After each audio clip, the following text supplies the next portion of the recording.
Hello everyone, this is Manish. Welcome back to our YouTube channel Vector MKS. प्यारे बच्चों, आज की इस वीडियो में जो है हम बात करने वाले हैं क्लास 12th का एक चैप्टर जिसका नाम है सॉल्यूशन। ठीक है, काफ़ी डिटेल में हम देखेंगे। तो चूँकि हमारा ये लेक्चर जो है पार्ट वाइज करके आएगा, ज़्यादा लंबा ना हो। ठीक है, तो आप ये लास्ट में इसका फीडबैक ज़रूर दें कमेंट सेक्शन में कमेंट करके कि ये वीडियोस आपके लिए कितना हेल्पफुल हुआ। ठीक है, तो चलिए स्टार्ट करते हैं सॉल्यूशन के बारे में। डेली लाइफ में देखो क्या होता है कि हमको हमारे पास जो भी चीज़ें मिलती हैं तो वो 100% प्योर नहीं होती हैं, कुछ चीज़ें मिक्सचर होती हैं। ठीक है, तो सबसे पहले तो हमको ये समझना है कि मिक्सचर क्या होता है। तो जब दो या दो से अधिक चीज़ें, ठीक है, आपस में वो नॉन रिएक्टिव हों, ठीक है, यानी कि दो या दो से अधिक चीज़ें जो नॉन रिएक्टिंग हो, वो यानी कि वो मिलने के बाद रिएक्शन नहीं करते हों, और जब ये आपस में मिलते हैं तो कहलाता है मिक्सचर। ठीक है, तो यही चीज़ यहाँ लिखा हुआ है। मिक्सचर क्या होता है? Containing two or more pure substances. ठीक है, यानी कि ये कह रहा है कि दो या दो से अधिक जो है क्या होता है, प्योर सब्सटेंसेस को कंटेन करता है। ठीक है, ये चीज़ याद रखना यहाँ पे। अब एक चीज़ ध्यान से समझो, मोस्ट ऑफ मटेरियल क्या होता है यहाँ पे कि डेली लाइफ में जो है ना, ये अधिकतर चीज़ों के बारे में जो चीज़ हमको मिलता है वो मिक्सचर ही होता है। ठीक है, अब देखो यहाँ पे क्या होता है कि मिक्सचर हमेशा दो या दो से अधिक प्योर सब्सटेंस ही कंटेन होते हैं। ठीक है, और डिपेंड करता है कि उनकी बनावट क्या है, उनकी कंपोजिशन क्या है। जैसे एक एग्ज़ाम्पल ले लो। एग्ज़ाम्पल यहाँ पे है कि देखो, ब्रास जो होता है वो कॉपर और जिंक का क्या होता है, मिक्सचर होता है। अब क्या है यहाँ पे थोड़ा सा डिफरेंट, अगर हम ले लें जर्मन सिल्वर का, तो जर्मन सिल्वर में भी कॉपर और जिंक का और निकिल का मिक्सचर होता है। ठीक है, और ब्रॉन्ज ले लें तो ब्रॉन्ज जो है कॉपर टीन का मिक्सचर होता है। इसलिए हम देखें कि क्या होता है कि व्हेन टू और मोर सब्सटेंसेस, ठीक है, विच आर नॉन रिएक्टिव, आपस में जो है नॉन रिएक्टिव नहीं है, तो उनके इस मिलने के वजह से जो है हम क्या को बोलते हैं, इसको मिक्सचर बोलते हैं। मिक्सचर का सबसे आसान एग्जांपल हम लेकर के बताते हैं। जैसे देखो, हमको सब लोगों को पता है कि जो एयर होता है, air is a composition of gases. ये सबको पता है ना कि एयर क्या है, कंपोजिशन ऑफ गैसेस है। ठीक है, अब देखो, या ये कह लो कि एयर जो होता है, एयर वो मिक्सचर ऑफ गैसेस होता है। ठीक है, अब उसमें तमाम अलग अलग जो है गैसेस मिले होते हैं। जैसे अगर प्राइमरीली बात करें हम, ऑक्सीजन मिला होता है। ठीक है, उसके बाद नाइट्रोजन, तो नाइट्रोजन सबसे ज़्यादा अमाउंट में जो है 78% नाइट्रोजन होता है, 21% ऑक्सीजन होता है। ठीक है, ये सारी चीज़ें जो है मिले, एंड अदर गैसेस भी होते हैं, कार्बन डाइऑक्साइड भी होता है। तो वो यानी कि यहाँ पे हमको कहने का मतलब ये कि हमारा जो एयर है वो भी जो है बहुत सारी गैसेस का क्या है, मिक्सचर है। ठीक है, वहीं अगर हम बात करते हैं ब्लड की, ठीक है, तो ब्लड खुद भी हमारा जो है बहुत सारे मिनरल्स वगैरह का या कंपोनेंट का क्या होता है, मिक्सचर होता है। तो ये चीज़ याद रखना यहाँ पे। ठीक है, तो इस तरह से जो है मिक्सचर को हम लोग देख लिए। आपको पता होगा, अगर आप जानते होंगे, टिंचर ऑफ आयोडीन। ठीक है, टिंचर ऑफ आयोडीन। ठीक है, ये टिंचर ऑफ आयोडीन का मतलब है, देखो एल्कोहल वगैरह में जो है ये एथेनॉल के साथ और आयोडीन मिला रहता है, जो सिरप वगैरह में काम आता है। सिरप जो हम लोग खांसी वाले पीते हैं। ठीक है, तो बस ये समझना 5 से 7%, 5 to 7% जो है अगर ये मिला है एथेनॉल के साथ, तो वो टिंचर ऑफ आयोडीन कहलाता है। और चूँकि ये टिंचर ऑफ आयोडीन एंटीसेप्टिक होता है, ये भी याद रखना, दवाओं के तौर पे ये काम आता है, एंटीसेप्टिक होता है। तो ये याद रखना कि सीधे सीधे बोल दो कि tincture of iodine is a mixture of iodine and alcohol. ठीक है, आयोडीन का और एल्कोहल में मिलना ही क्या कहलाता है, टिंचर ऑफ आयोडीन, वो मिक्सचर कहलाता है। यानी कि ये यहाँ पे हमको पता चला कि मिक्सचर जो है ये भी, ये मतलब मिक्सचर का मतलब यहाँ पे दो चीज़ें अलग अलग मिला हुआ है। ठीक है, एक एग्जांपल यहाँ पे देखो क्या दिखा हुआ है। एग्जांपल लिया हुआ है, जैसे सोडियम क्लोराइड ले लिया। ठीक है, रेड पॉइजन के लिए इस्तेमाल किया जाता है। ठीक है, ये भी याद रखना है। ठीक है, अब देखो जो हमने बताया कि हमारे ब्लड भी मिक्सचर होता है, तो कह रहे हैं कि हमारा ब्लड में बहुत सारे सॉल्ट होते हैं, बहुत सारे आयनिक कंसंट्रेशन मैच करते हैं ब्लड में, प्लाज्मा होता है, तो ये खुद जो है मिक्सचर होते हैं। ठीक है, तो यहाँ पे ये चीज़ याद रखना, इस पूरे में हम लोग को समझना है कि किस तरह से जो है ये मिक्सचर है। तो मिक्सचर का हम लोग समझ लिए कि मिक्सचर क्या होता है कि जब जो है नॉन रिएक्टिंग सब्सटेंस आपस में मिलते हैं तो क्या कहलाता है, मिक्सचर कहलाता है। ठीक है, अब मिक्सचर में दो चीज़ें आती हैं। ठीक है, मिक्सचर में एक आता है होमोजीनियस मिक्सचर, ठीक है, और दूसरा आता है हेट्रोजीनियस मिक्सचर। ठीक है, तो देखो जो होमोजीनियस मिक्सचर होता है वही कहलाता है सॉल्यूशन। यही चीज़ ध्यान से देखना है, होमोजीनियस मिक्सचर क्या है, सॉल्यूशन कहलाता है। Homogeneous mixture of 2 or more components which are unreactive chemical substance, यानी कि 2 या 2 से अधिक substance, 2 or more than 2 components होगा। ठीक है, और इनका जो कंपोजिशन होता है ना वो यूनिफॉर्मली होगा। अगर हम इसका डेफिनेशन देखें तो होमोजीनियस से क्या है, is a mixture of 2 or more components which composition can vary within the certain limit of time solution, यानी कि उसका जो है उसका क्या होता है, जो कंपोनेंट होता है वो वैरी करता है एक सर्टेन लिमिट पे। ठीक है, इतना ज़्यादा हमको क्लिष्ट नहीं समझना है।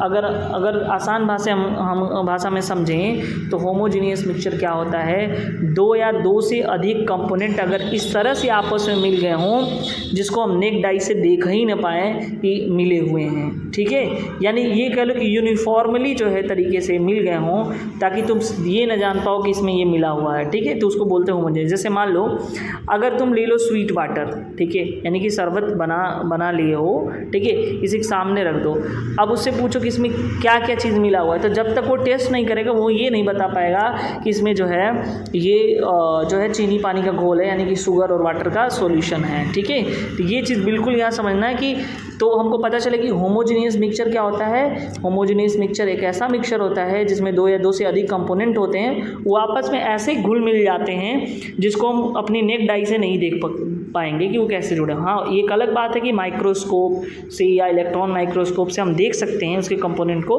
बट ऐसे नेक डाई से नहीं दिखाते हैं, तो उसको बोलते हैं हम लोग क्या, होमोजीनियस। लेकिन मान लो कि अगर वहीं दूसरी तरफ देखें कि क्या होता है कि अगर नेक डाई से दिखाई दे जाता है क्या मिला हुआ है, तो उसको बोलते हैं हेट्रोजीनियस मिक्सचर। ठीक है, तो दो चीज़ें आपको आई होप समझ में आया कि होमोजीनियस क्या होता है और हेट्रोजीनियस क्या होता है। ठीक है, यानी कि ये यूनिफॉर्मली नहीं होते, नॉन यूनिफॉर्म होते हैं। जैसे मान लो कि सॉइल में अगर रॉक मिल जाए तो क्या रॉक दिखाई नहीं देगा, चट्टानें तो दिखाई देंगी ना। तो ये दोनों, ये सॉइल में रॉक का मिलना क्या कहलाता है, होमोजीनियस हेट्रोजीनियस मिक्सचर कहलाता है। ये नॉट यूनिफॉर्मली मैच है which are seen by our naked eye. ठीक है, तो इसको हम नेक डाई से हम देख सकते हैं। ठीक है, तो ये भी याद रखना। अब ये सोच लो कि सल्फर में सैंड और आयरन वगैरह सब मिल गया हो, ठीक है, तो भी क्या कहलाएगा, ये हेट्रोजीनियस मिक्सचर कहलाएगा। तो हमने देखा होमोजीनियस और हेट्रोजीनियस क्या होते हैं। ओके, अब देखो होमोजीनियस मिक्सचर ही क्या कहलाता है, सॉल्यूशन कहलाता है। सॉल्यूशन के दो इम्पोर्टेंट जो है कंपोनेंट होते हैं, एक को कहलाता है कि सॉल्वेंट और दूसरे को कहलाता है सॉल्यूट। ठीक है, अब हम ट्रेडिशनल इसका कॉन्सेप्ट बताते हैं कि सीधी सीधी बात है कि जिसकी क्वांटिटी ज़्यादा हो उसको हम सॉल्वेंट कहेंगे। ये भी याद रखना, यानी कि हम ये कह लें कि सॉल्वेंट, ठीक है, और सोल्यूट जब मिलते हैं, सॉल्वेंट और सोल्यूट जब मिलते हैं तो ही बनता है क्या, सॉल्यूशन। ठीक है, याद रखना, सॉल्वेंट और सोल्यूट मिलकर के सॉल्यूशन बनाते हैं। अब हमको ये जानना जरूरी है कि सॉल्वेंट क्या होता है, सोल्यूट क्या होता है। तो जो ट्रेडिशनल कॉन्सेप्ट है ये बताता है कि जिस चीज़ की अमाउंट ज़्यादा है, आई मीन अगर सोचो कि जिसकी अमाउंट, सपोज कर लो कि चीनी पानी का हम ले लें, तो अगर वाटर का जो है अमाउंट ज़्यादा है, तो वाटर का अमाउंट ज़्यादा है, तो वहाँ पे वो क्या कहलाएगा, सॉल्वेंट कहलाएगा। ठीक है, ये मॉडर्न कॉन्सेप्ट है। लेकिन ट्रेडिशनल कॉन्सेप्ट में क्या था कि जो घोलता है। ठीक है, अब देख लेते हैं फिर से एक बार, वंस अगेन, होमोजेनियस मिक्सचर क्या कहलाता है, सॉल्यूशन कहलाता है, ये हमने देखा। ठीक है, अब देखो सॉल्यूशन जो होता है वो दो चीज़ों से मिलकर बना होता है, सॉल्वेंट और सॉल्यूट।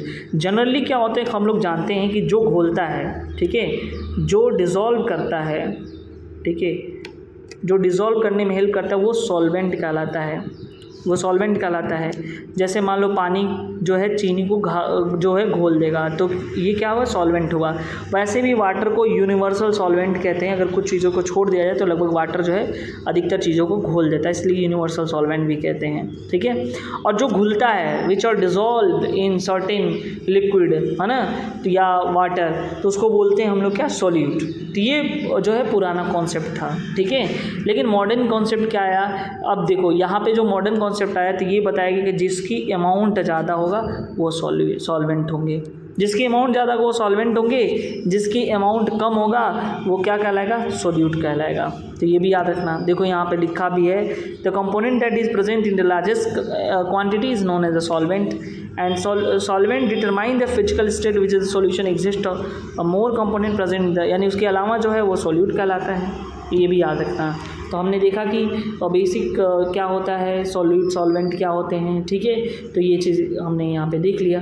अब जैसे मान लो एक एग्जांपल ले लेते हैं, जैसे सिरप का मतलब यही सॉल्यूशन जो हमने बताया, ठीक है, जो अभी हमने बताया क्या, स्वीट वाटर का, यानी कि चीनी पानी का घोल, ठीक है। अब चीनी पानी के घोल में क्या होगा कि सपोज कर लो कि यहाँ पे सिरप है, ठीक है, सिरप। अब सिरप कह लो चाहे स्वीट वाटर कह लो, तो इसमें मान लो कि 60% जो है शुगर है, कितना है, 60% शुगर है, उसके बाद बचा कितना, 40% पानी मिलाया गया है, ठीक है।